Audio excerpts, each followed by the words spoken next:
வணக்கம். நான் தமிழக அரசாங்கத்துக்கு நன்றி சொல்வதை விட வர்ண பகவானுக்கு நான் நன்றி சொல்லுவேன். உதய சூரியனுக்கு நன்றி சொல்வதை விட இன்றைய சூரியனுக்கு நன்றி சொல்லுவேன். ஏன்னா மழை புயல் அதிகமாக இருக்கும் என்று எண்ணப்பட்டது. இல்லை, இந்த அரசாங்கம் ஒன்றும் அவ்வளவா பெரிய ஏற்பாடெல்லாம் செய்யலை, அதனால் மக்களை ரொம்ப பாதிக்க வேண்டாம், விளம்பரம் மட்டுமே தான் அதிகமாக நடந்து கொண்டு இருக்கிறது என்று வர்ண பகவானே கொஞ்சம் இதமாக வாசித்திருக்கிறார் என்பதுதான் எனது கருத்து. ஏன்னா நேற்று 10 சென்டிமீட்டர் மழையிலேயே பல இடங்களில் வீடுகள் மிதந்து கொண்டிருந்தது.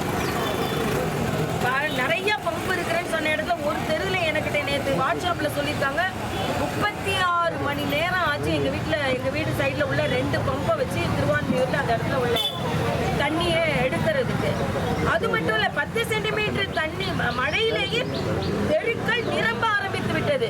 முதல்ல நான் ஒன்று கேட்குறேன், பம்பு வச்சு நாங்கள் தண்ணியை எடுத்தோன்னு சொல்கிறீங்க இல்லையா, 10 சென்டிமீட்டர் மழையிலேயே அவ்வளவு தண்ணி தேங்குவதற்கு காரணம் என்ன? அப்ப என்னமே அடிப்படையில் வாட்டர் ட்ரைனேஜ் இல்லை, ஸ்ட்ராங் வாட்டர் ட்ரைனேஜ் இல்லை, சீவேஜ் வாட்டர் ட்ரைனேஜும் இல்லை. இன்னும் சொல்ல போனா பல இடத்துல கவுன்சிலர்களே ஒத்துக்கொள்கிறார்கள் சிவேஜ் வாட்டர், அதாவது சாக்கடை ட்ரைனேஜும் ஸ்ட்ராங் வாட்டர் ட்ரைனேஜும் ஒன்னா இணைந்து பல இடங்களில் தண்ணி கண்டாமினேட் ஆன தண்ணியாக தான் எங்களுக்கு கிடைத்து கொண்டு இருக்கிறது என்று சொல்கிறார்கள். அதனால் அரசாங்கம் மழை வந்த உடனே பள்ளிக்கரணையை போய் பார்க்குறேன், வார் ரூமை போய் பார்க்குறேன் அப்படின்னு இல்லாம தொலைநோக்கு திட்டம் என்ன செய்யப்பட்டது? இந்த ஏரியாவில் இவ்வளவு பேர் வாழ்றாங்க, இந்த ஏரியாவில் இவ்வளவு தெருக்கள் இருக்கிறது, தண்ணி வந்தா 10 சென்டிமீட்டர் வந்தா என்ன பாதிப்பு, 20 சென்டிமீட்டர் வந்தா என்ன பாதிப்பு, கார்லாம் நிறுத்துற அளவுக்கு அவர்களுக்கு நம்பிக்கை ஏற்படுத்துற அளவுக்கு என்ன ஏற்பாடை நாம செய்திருக்கிறோம்? மழை வந்த உடனே மக்கள் பயந்து போய் காரை கொண்டு மேம்பாலம் வரைக்கும் போகிற அளவுக்கு இல்லாம அந்த இடத்தை நாம் எப்படி மேம்படுத்தி இருக்கிறோம் என்ற ஒரு திட்டம் இல்லை, தொலைநோக்கு திட்டம் இல்லை. தம்பி உதயநிதி எதிர்கட்சி தலைவர்கள் வெள்ளை அறிக்கை கேட்டோன்னா நான் வெள்ளை அறிக்கை கேட்டேன், வெள்ளை அறிக்கை வேணும்னு கேட்டேன். ஆனா தண்ணி வடிஞ்சதே வெள்ளை அறிக்கை தான் அப்படின்னு சொல்லும்போது அப்ப தண்ணி தேங்கி இருக்கிற இடத்துல குற்ற அறிக்கை உங்க கட்சி மேல, உங்க ஆட்சி மேல போய் பார்க்க சொல்லுங்க. நீங்க ஒரு தம்பி சொன்னாரு கழுகு பார்வையில பள்ளிக்கரை, கழுகு பார்வையெல்லாம் வேண்டாம், மக்கள் பார்வையிலேயே அங்க தண்ணி தேங்கி இருக்கிறது.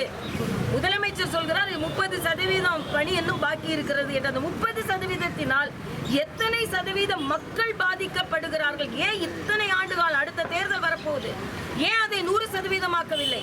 இன்னைக்கு நீங்க பாத்தீங்கன்னா தாம்பரம் நகராட்சியில ஆர்டிஐல ஒருத்தர் கேட்டிருக்காரு, இந்த ஸ்ட்ராங் வாட்டர் ட்ரைனேஜ் எத்தனை சதவீதம் நிறைவடைய வேண்டும்னா இன்னும் 40% நிறைவடைய வேண்டும். செப்டம்பர்ல அது நிறைவடைந்திருக்க வேண்டும். ஏன் பண்ணல? அப்போ மக்கள் அந்த 40% நிறைவடையாததுனால எத்தனை சதவீதம் மக்கள் பாதிக்கப்படுகிறார்கள்? என்ன காரணம்? ஆக எல்லா இடங்களிலும் மெயின் ரோட்ல வேணா தண்ணி எடுக்கப்பட்டிருக்கிறதே தவிர எல்லா இடங்களிலும் தண்ணி தேங்கிதான் இருக்கிறது. அதுவும் சதவீதமான மழை. இது டிசம்பர் மழை இல்ல, இது அக்டோபர் மழை. இதே மாதிரிதான் உங்களுக்கு எல்லாம் நினைவு இருக்கும்னு நினைக்கிறேன். போன ஆண்டு இதே மாதிரி பாருங்க, எங்க தண்ணி தேங்கி இருக்கிறது, எல்லா தண்ணியும் வடிஞ்சிருச்சுன்னு அக்டோபர்ல இதே மேயர், இதே முதலமைச்சர் சொன்னாங்க. டிசம்பர்ல எல்லோரும் தத்தளித்தோம். அதனால இன்னும் நீங்கள் விழிப்படைந்து மக்களுக்கான திட்டங்களை கொண்டு வரவில்லை என்றால் மக்கள் நிச்சயமாக பாதிக்கப்பட்டு கொண்டிருக்கிறார்கள் என்பதை நாங்கள் தெரிவித்துக் கொள்கிறோம். என்கிட்ட சொன்னாங்க மதுரையில எம்பியை காணவில்லை என்று போஸ்டர் அடித்திருக்கிறார்கள் என்று. தமிழ்நாட்டில் 40 தொகுதிகளிலும் எம்பியை காணவில்லை என்று போஸ்டர் அடிக்க வேண்டிய சூழ்நிலை வந்திருக்கிறது. நாம போய் நம்மை பார்க்கக்கூடிய எம்பிக்களை யாரும் தேர்ந்தெடுக்கல என்று மக்கள் நம்மையும் அவங்க பார்க்க மாட்டேன்றாங்க, அவங்களையும் நம்மளை பார்க்க மாட்டேன்றாங்க. அப்படியே தென்சென்னையில கூட எவ்வளவு பகுதி இருக்கிறது, எவ்வளவு இடத்திற்கு சென்றால் நானே நேற்று 3 தொகுதிகளுக்கு போனேன். ஆக சும்மா அப்படியே விளம்பரமும் படமும் காண்பித்துக் கொண்டிருக்கிறார்கள். படம் காண்பிக்கிறார்களே தவிர வெள்ளத்தில் இருந்து அரசாங்கம் பாடம் கற்றுக்கொண்டதாக எனக்கு தோன்றவில்லை. எனக்கு மட்டுமில்லை, யாருக்குமே தோன்றல. அரசியல் ரீதியாக வெள்ளத்தை அணுகுகிறார்களே தவிர அறிவியல் ரீதியாக இந்த வெள்ளத்தை அவர்கள் அணுகவில்லை என்பது எனக்கு தெளிவான குற்றச்சாட்டு. மேடம், நேற்று துணை முதல்வர் முழுக்க ஆய்வு பண்ணிட்டு இருந்தாரு. அதே நேரத்தில் செம்பரம்பாக்கம் ஏரிக்கு போயிட்டு ஆய்வு பண்ண சொல்ல அங்கே தண்ணியே இல்லை, இதை ஏன் இவ்வளோ பெருசாக ஆக்குறாங்க, இங்கே தண்ணியே இல்லையே அப்படின்ற மாதிரி ஒரு கருத்து ஒன்று சொல்லியிருக்காரு. எப்படி பார்க்குறீங்க? அவங்களுக்கு இந்த தண்ணி பற்றிலாம் ரொம்ப கவலை இல்லை. அவங்களுக்கு டாஸ்மாக் தண்ணி அதை பற்றி ரொம்ப கவலை. இன்னொன்று அது டார்கெட்டு.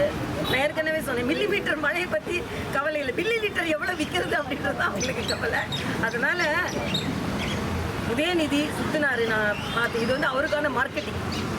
இது நேற்று மழைக்கு நான் தடுப்பு என்று பார்ப்பதை விட உதயநிதிக்கான மார்க்கெட்டிங் தான் நான் பார்க்குறேன். அதுதான் நடந்துட்டு இருக்கு.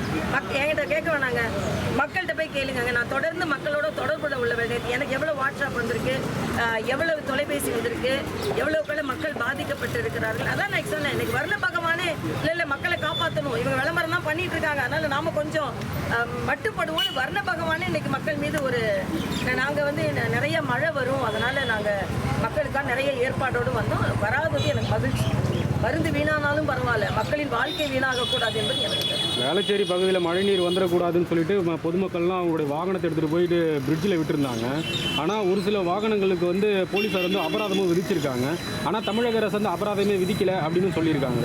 ஆமாம், காலையில் 1000 ரூபாய் வரைக்கும் கூட அபராதம் விதிச்சதா எனக்கு வாட்ஸ்அப்பில் வந்தது. அப்புறம் அந்த நம்பருக்கு நான் தொலைபேசியில் தொடர்பு பண்ணேன். இப்போ நானும் எனக்கு கட்டணத்தை தெரிவித்தேன். உடனே வந்து ஏதோ மக்களுக்கு ஒரு பெரிய உதவி செய்கிற மாதிரி இல்லை அபராதம்லாம் வேண்டாம் அப்படின்னு சொன்னாங்க. அப்படின்னு மாத்திரம் இல்லாமல் அரசாங்கமே மேம்பாலத்தில் நிறுத்திக் கொள்வதற்கான ஏற்பாடுகளை செய்துவிட்டது என்று மக்கள் பாராட்டுகிறார்கள் ஒரு செய்தி வேற. அதனால எதுலலாம் நீங்க பாராட்டை எடுத்துக்கொள்ள வேண்டும் என்று எனக்கு தெரியவில்லை. மக்களுக்கு அவங்க வீட்டுக்கிட்டேயே காரை நிறுத்தும் அளவுக்கு நம்பிக்கை வரவில்லை. அப்ப என்ன தொலைநோக்கு பார்வையோட அரசாங்கம் நடைபெறுகிறது என்பதான் எனது கேள்வி. ஆனா துணை முதல்வர் விமர்சனங்கள் வந்து எதிர்கட்சிகள் வைக்கிறாங்க. ஆனா எதிர்கட்சிகள் மழை நேரத்துல களத்துல இல்லை அப்படின்ட்டு அமைச்சர் செய்து இல்லையா? நீங்க பார்க்கலையா? எங்களெல்லாம் நீங்க பார்க்கலையா? களத்தில் அவங்க எங்களுக்கு லைவ் போடுற அளவுக்கு அவங்களுக்கு 2-3 டிவி இருக்கு. வர்றதுக்கு முன்னாலேயே லைவ் போடுறதுக்கு எங்களுக்கு நாங்கள் தான் லைவ் போட்டுக்கிட்டோம். சிலர் மழையில் எங்களோட சோசியல் மீடியா லைவும் வேலை செய்யலை. ஆக எங்களுக்கு நேராக லைவ் போடுற அளவுக்கு தொலைக்காட்சிகள் இல்லை, அவ்வளோதான். வேற ஒன்றும் இல்லை. நாங்கள்லாம் இறங்கி பணியாற்றி கொண்டு தான் இருக்கோம். நான் தொடர்ந்து என்னோட நேற்று கூட நான் 3 மணி வரைக்கும் தூங்கலை. எங்கெங்கன்னா எனக்கு வாட்ஸ்அப் வந்தது எல்லாத்துக்கும் நான் ரெஸ்பாண்ட் பண்ணிட்டு தான் இருக்கேன். எதிர்கட்சிகளை விட ஆளும் கட்சிக்கு கடமை இருக்கிறது என்பதை நீங்கள் புரிந்து கொள்ளுங்கள். ஆளும் கட்சி பாராளுமன்ற உறுப்பினர்களுக்கும் ஆளும் கட்சி சட்டமன்ற உறுப்பினர்களுக்கும் ஆளும் கட்சி